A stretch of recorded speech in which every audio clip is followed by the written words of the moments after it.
Hello and welcome to Dee Dee Blooms. The last video I posted was about this this Cattleya walkeriana that has not been doing well in my care. It's a hybrid I got from Sunset Valley Orchids 2.5 years ago, approximately. This April I'll have had it 3 years. So I repotted it in January and posted a video about what I'm seeing as how this is not going so well. And so I'm doing this follow-up video because I kind of ignorantly didn't realize that walkerianas are really different than just a lot of the other Cattleya hybrids or even species. So I was just kind of growing this, I was growing this like I'm growing all my other Cattleyas, which I haven't introduced that portion of my collection because it's not doing that much. It's just a lot of young plants growing and barely anything ever blooms so far, but hopefully that will change over the next year or two. I started my Cattleya portion of my collection almost 3 years ago. So again, about 2.5 years, actually 2 years and 9 months, because April is when I went to Sunset Valley Orchids for the very first time and I bought a lot of orchids. And then I went back in July, and I think I went back again in August of 2021. So there's a smattering. I'm getting close to 3 years on probably a good 10 of the ones I have, and then another dozen or so after that. But I really had no clue, so I was always just looking up general Cattleya care. And my Cattleyas in my care, I have found that I underwater them. So as I've been repotting as needed, I've been adding more moss to keep them more hydrated, and all the rest of them have been responding a lot better. So I was thinking it's the same thing with this walkeriana with these 2 aborted growths, which may or may not have been growths, because if you look up walkeriana and other people's care and information they have on this type of species, it will grow, I guess, a whole pseudobulb, and if it has the energy, the next growth will actually be a flower spike.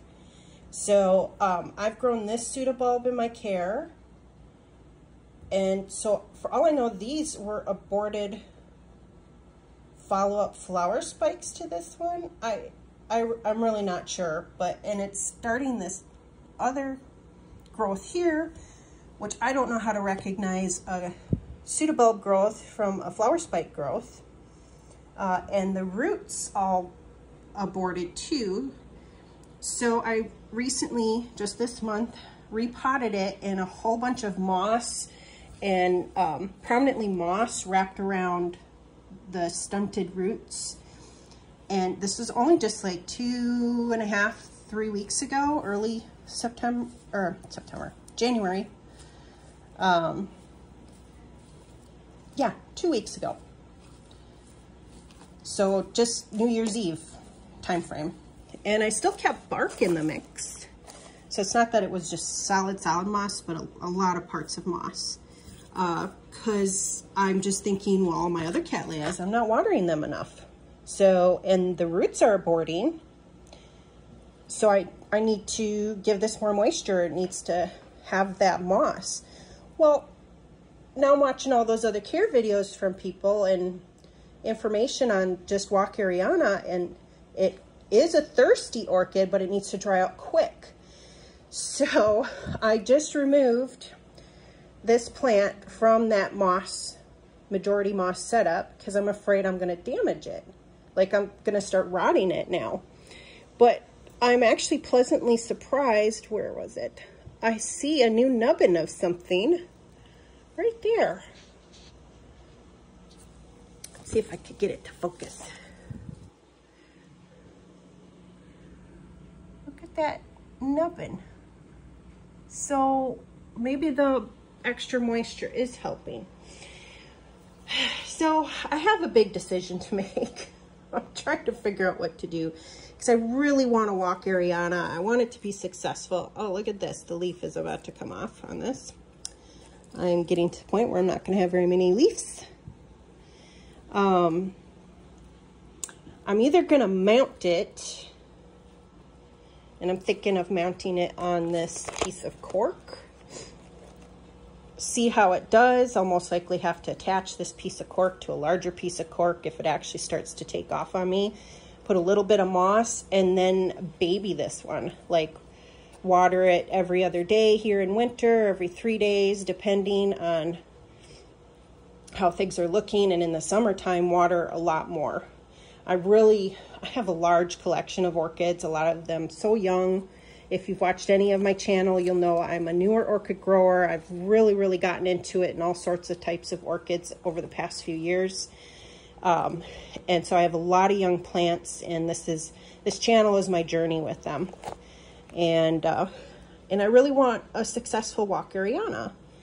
So my choice is either mount it, but now I see that nubbin, and I'm like, well, geez, that might make it happy. And I swear this root end revigorated in the 2 weeks, because these were aborted. And look at this one too.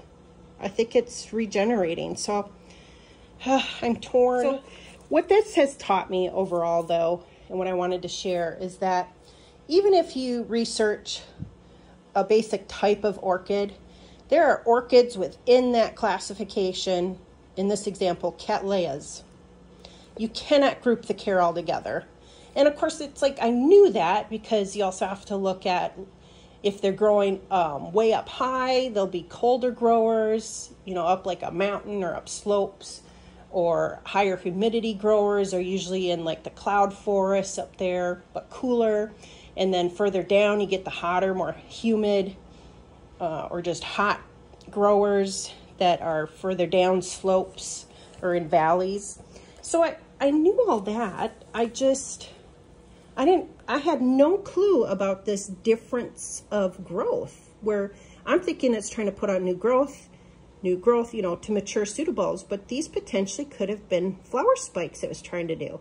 So is this the third time it's trying to do a flower spike? Or is it really just trying to put out more pseudobulbs to grow the strength to then do a flower spike?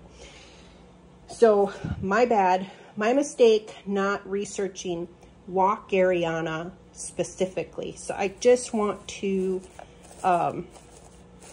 remind everyone to do that. So don't make the mistake I've been making. So this poor orchid keeps getting tortured, and it keeps getting moved around. And now I'm torn, because I swear these two roots are reinvigorating after being 2 weeks in prominent moss. And then I've got that new nubbin. Do I put it right back to how I had it? Or should I mount it and try to baby it and do all the extra waterings that you have to do when an orchid is mounted? Hello. I made a decision. I didn't really want to wait too long, so I ended up repotting walkeriana into this setup where I think it's benefiting it. I chatted with a friend who also grows orchids, and she just kind of helped me realize, hey, if it's responding in a positive fashion, keep going. Like, yeah, that seems like common sense. So that's what I did. Here it is in its pot. There's the cute little new growth, or who knows, maybe it's a flower spike. Boy, would I be shocked though.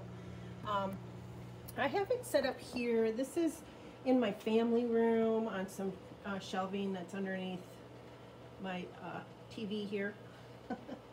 I have like some jewel orchids and some house plants growing under lighter light or lower light levels. I moved all the remaining bulbophyllums I have over here. Down here, the two shelves below are bright Barrinas, and I have my Tolumnias under here. Some other types of plants. I'm gonna mind blank what these are, but air plants, and a couple other bulbophyllums. Not doing so well, but I'm trying. And a little wrinkle stylus. Ceruleas is back there, little baby. And Vandopsis parishii growing here. I have another one of these growing in my northern window with my Phalaenopsis. So since I ended up with two of them, I thought I'd try different growing environments. So down here where the walkeriana is, there's another bulbophyllum I'm struggling to grow. The Elastoglossom. I have my Ascocentrum Ampullaceum orange. I grew this outside for the hot summer and it got a few little sunburns. It got overheated, so it's recovering from that, but hanging in there. I recently repotted this one just this last month. Way back here is my Ascocentrum garryi. Oops, sorry, I'm gonna really bend over. Garryi is back here. I grew this outside as well. It did pretty good outside. Now that it's colder, I brought it in. I have a cute little Cattleya hybrid here called, it's a SLC Itsy Bitsy from Sunset Valley Orchids. It's one of my newer acquisitions from Sunset Valley Orchids. And it's itsy bitsy down here. See how it is in relation to my hand. And then my best bulbophyllum, or that I've had the best luck with, it's bloomed for me a few times, is this bulbophyllum, sorry, Ceropetalum lepidum. So, pretty happy with this one. I get regular flowers on. So, back up here so you can see kind of the whole setup. Oh boy, that's blurry, but that's where it is. Way down here in the corner. Bright lights. I have little computer fans that blow on the shelves for air movement. It's a little dusty up here. I'm gonna do some cleaning. Got lots of flower spikes for my which one are you? My one of the more common jewel orchids. Ludicea discolor. Sorry about that. I have about six flower spikes on that one. Sorry it's so blurry. I'm actually filming from my tablet instead of my phone, so I'm just quick doing this update for the ending of this update video on the sickly walkeriana. And maybe in another month or two I'll post another update on it in the hopes that we'll know more what this new growth is doing, and hopefully it'll be successful. So any other advice, please let me know. Otherwise, wish everyone peace and serenity, like my little cat statue. Thank you so much for watching. Have a wonderful, beautiful rest of your day.